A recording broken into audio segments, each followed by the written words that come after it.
लेते हैं उसमें। अब फिजिक्स में रट के फायदा ही नहीं है, बिल्कुल, क्योंकि उसके क्वेश्चन तो और इस बार के पेपर में तो बैंड बच जाता, जो रट के गया है उसका बैंड बच जाना था। चलिए सर, फिजिक्स में मेनली हम ये कर सकते हैं कि मतलब फिजिक्स में एक चीज का फायदा है। अगर आप ये बताइए मुझे फायदा नुकसान आप ये बताइए पहले कि आपने प्रिपरेशन कैसे करी फिजिक्स की सीबीएसई में, बिकॉज मैं 95 मार्क्स को भी इस बार 98 90 इक्विवेलेंट मान के चलता हूँ। ये लास्ट ईयर का पेपर होता तो आई डाउट कि बहुत अच्छे मार्क्स होते हैं, ठीक है। 95 is a very decent score for this exam, इस बार 2020 के एग्जाम में, राइट। सर हर सब्जेक्ट में डिपेंड करता है कि हम कितनी प्रैक्टिस कर रहे हैं। अब जितनी ज्यादा प्रैक्टिस करेंगे उतने ज्यादा हमारे कॉन्सेप्ट डेवलप होते हैं। और फिर जैसे वैभव छुपा रहे हैं, आप मार्क्स आने के बाद हमसे छुपा रहे हैं कि आपने क्या पढ़ाई करी है। मैं आपसे बस इतना पूछ रहा हूं कि आपने फिजिक्स के लिए कितनी पढ़ाई करी, कौन सी बुक्स यूज करी? सर मेनली मैंने अपने ट्यूशन के नोट्स करे थे, मेनली मैं सच्ची बताता हूँ, पूरे सिर्फ नोट्स और एक अरिहंत बुक आती है वो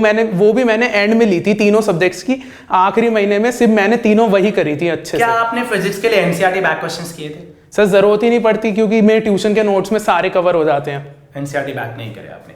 एसएल और प्रदीप कुछ और बुक्स एक्स्ट्रा बुक्स यूज करी हो? सर कभी कभी हल्का बहुत एसएल कर लेता था, वैसे जरूरत ही नहीं पड़ती थी, क्योंकि एनसीईआरटी सीबीएसई तो मेनली मेरे ट्यूशन के नोट से मेरा सब हो जाता था, सब कुछ। ठीक है, अब मुझे बताइए जो आपका फेवरेट सब्जेक्ट रहा है बचपन से, मैथमेटिक्स। 100 में से 100 कौन कहता है 100 में से 100 नहीं आते? अगर वैभव एग्जाम देगा तो 100 में से 100 आएंगे, आते रहे हैं और आते रहेंगे। 10th में 100 नंबर, 11th क्लास में लोग कहते हैं 10% कम होने वाले हैं। इनके 11th और 10th की परसेंटेज सेम थी, 11th और 10th की परसेंटेज सेम थी। लोग कहते हैं जो मार्क्स का ग्राफ है, थैंक यू वैभव, मार्क्स का ग्राफ है वो ये रहेगा 10th में, ये 10th के मार्क्स हैं, ये 11th के मार्क्स होंगे कहीं पर, राइट। 12th इज अनप्रिडिक्टेबल, लोग कुछ ऊपर भी चले जाते हैं, कुछ नीचे भी चले जाते हैं। बट वैभव ने क्या किया है, बताइए वैभव, 10th में आपका एग्रीगेट? सर 94। 10th का एग्रीगेट है 94, कम नहीं है, बट प्रॉब्लम क्या है कि 12th में कुछ ज्यादा ही ले आए। 11th का स्कोर बताइए। 94।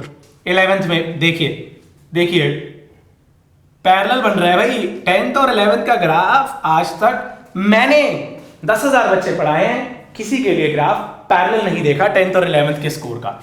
अब ये रहा 12th, 98.8।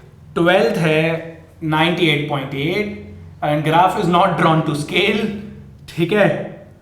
98.8 aggregate means a lot.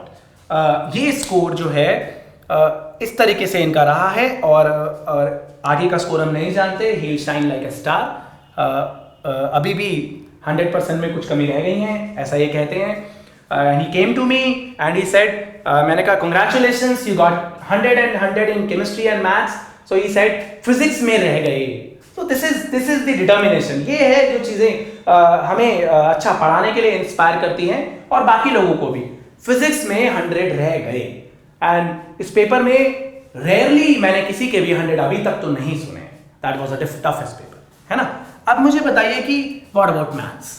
एक सॉलिड टिप दीजिए, सॉलिड टिप्स दीजिए बच्चों को कुछ मैथ्स के, कि 100 कैसे स्कोर किया जाए। सर मेनली मैथ्स पूरा प्रैक्टिस है, जितने ज्यादा क्वेश्चंस प्रैक्टिस करेंगे, लेकिन ये नहीं कि एक ही टाइप के बार बार क्वेश्चन प्रैक्टिस करते रहें तो फिर फायदा नहीं है। तो अब हमारे आप ये कहना चाहते हैं believe on Q and on Q not on Q.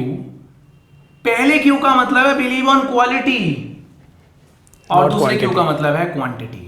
तो ये कहना चाहते हैं कि क्वालिटी में बिलीव करो, क्वांटिटी में नहीं। सही बात है, बिल्कुल सही बात है। मतलब कुछ लोग मोटी मोटी किताबें खरीद के इंटीग्रेशन की एक्सरसाइज खोली, एक सॉल्व, एक अनसॉल्व, एक अनसॉल्व क्वेश्चन कर रहे हैं। उनकी ट्यूशन में भी कराया जा रहा है, बच्चा भी कर रहा है, 1000 क्वेश्चन कर लिए, फिर एक नया क्वेश्चन आया तो हैंडल नहीं कर पा रहे हैं। तो ये जो है ना, ये एक मेजर जिस्ट, एक मेजर प्रॉब्लम है जो यूजुअली बच्चों के साथ होती है। एंड दे कंप्लेन कि sir we are practicing a lot but we are not getting marks.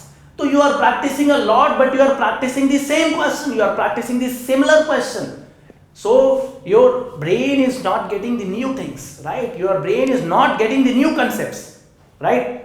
Your brain is not getting the methods to tackle different questions. तो ये कहना चाह रहे हैं कि क्वालिटी पे बिलीव करिए, क्वांटिटी पे नहीं। अंधाधुंध क्वेश्चन मत करिए, राइट?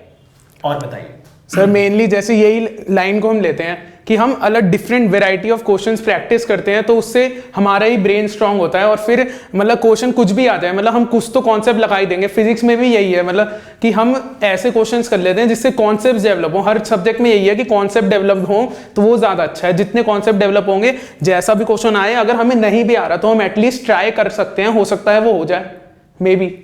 वह पर्सनल क्वेश्चन, मैथ्स में सबसे इजी चैप्टर कौन सा लगा? सर सबसे इजी, हाँ पर्सनल क्वेश्चन, बी ऑनेस्ट, सबसे इजी चैप्टर कौन सा लगा? सर इजी तो कौन सा बोलूं सर? सोचिए आप, कोई इशू नहीं है, जो आपको पर्सनली लगा हो। मतलब he is you know so confuse, कह रहा है सारी ही मैथ्स आसान लगी है बचपन से, तो क्या ही जवाब दूं? Sir inverse trigo. Inverse trigo easy लगा आपको? सर वो मैंने स्टार्टिंग से ही पढ़ा था, मतलब कोचिंग के भी मैं स्टडी मटेरियल पूरा उसका अच्छे से कर लिया था, इसलिए मेरे को इनवर्स ट्रिगो में कभी प्रॉब्लम ही नहीं आई। मतलब आपने इनवर्स ट्रिगो को तोड़ दिया था पकड़ के, आपने पहले ही इतनी प्रैक्टिस कर ली थी कि आपको कभी इनवर्स ट्रिगो में दिक्कत आई नहीं। और वैसे मेनली मैट्रिक्स डिटरमिनेंट तो है ही। हाँ वो तो है ही। एंड टफेस्ट वन कौन सा टफ लगा सबसे टफ रिलेशन एंड फंक्शन। सबसे tough relations and functions. So thanks to CBSE कुछ पार्ट रिलेशन फंक्शन का ओमिट हो गया है वैभव, मैं आपको बताता हूँ। इन्वर्टिबल फंक्शंस वाला पार्ट जो है वो ओमिट कर दिया है सीबीएसई ने, तो कुछ तो राहत मिली है फिर बच्चों को। And how do you find integrals? लोग इंटीग्रेशन को बहुत बहुत वास्ट बोलते हैं, आपने कैसे डील किया इंटीग्रेशन के साथ? सर मेनली मैंने एनसीईआरटी का एक क्वेश्चन कर लिया था विद एग्जांपल्स। मतलब जो बच्चा एंड में है, जो एवरेज है, जो कुछ नहीं कर पा रहा ज्यादा, वो अगर एनसीईआरटी विद एग्जांपल भी कर ले तो उसके लिए ऑलमोस्ट सफिशिएंट। इंपॉर्टेंट बात है, आखिरी में किसी के मार्क्स नहीं आ रहे, हाफ ईयरली में 80 में से 35 आए हैं, 40 आए हैं। अब आप आरडी करने की कोशिश करते हैं हाफ ईयरली के बाद अक्टूबर नवंबर में, उसकी जरूरत नहीं होती। मतलब I am not discouraging any book, that is a wonderful book, right? वो डोंट टेक इट अदरवाइज। कहने का मतलब ये है वैभव का कि go for NCERT first, go for NCERT first. After that आप प्रैक्टिस करिए, और प्रैक्टिस भी क्वालिटी क्वेश्चंस करिए, not the quantity questions. Same type के क्वेश्चंस बार बार रिपीट करके कुछ नहीं मिलने का। Okay, and what about 3D Vaibhav? 3D में कहते हैं कि यूजुअली एनसीईआरटी के बाहर के क्वेश्चंस आते हैं यूजुअली। सर मेनली मैंने 3D में 40 to 50 डिफरेंट वेराइटीज के क्वेश्चंस करे थे, मेरे नोट्स में थे ट्यूशन के, और उससे मेरा सारा कवर हो गया था सब कुछ। उसमें बिल्कुल डिफरेंट वेराइटीज के क्वेश्चन थे, क्योंकि क्वांटिटी पे डिपेंड ही नहीं करता, मेनली डिपेंड करता कितनी वेराइटी है। जितने ज्यादा डिफरेंट टाइप के क्वेश्चन करेंगे तो फिर बाद में हमारी कॉन्सेप्ट डेवलप होते हैं, हमें फिर बाद में क्वेश्चंस में प्रॉब्लम नहीं होती। एक 3D जो चैप्टर है, जिसे यूजुअली ये माना जाता है कि काफी प्रीवियस ईयर में एनसीईआरटी के बाहर के सवाल आते रहे हैं, उसमें वैभव कह रहे हैं कि एक 40-45 क्वेश्चन करे जाएं सफिशिएंट होते हैं। ठीक है, जब 100 मार्क्स की वेटेज होती थी, 13 नंबर का 3D था, अभी भी 11-12 नंबर का 3D ऑलमोस्ट होगा, राइट?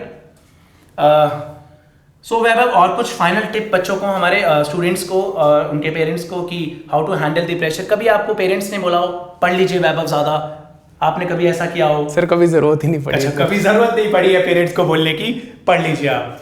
सो वैभव, मैं बहुत दुखी हूं आपके कजिन्स के लिए कि 98.8 जिस घर में आ जाते हैं वहां के छोटे बच्चों का क्या हाल होगा, right? So I really congratulate Vaibhav now, and through this video I just wanted to confirm ki whether he is the highest scorer of science stream in Delhi or not. If someone has got 99, 99.2, 99.4, surely he is the topper, and definitely will change the position of Vaibhav to maybe second, maybe third, jo bhi possibility hai, right?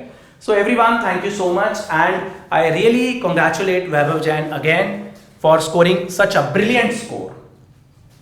Thank you, Vaibhav, for being here. Thank you.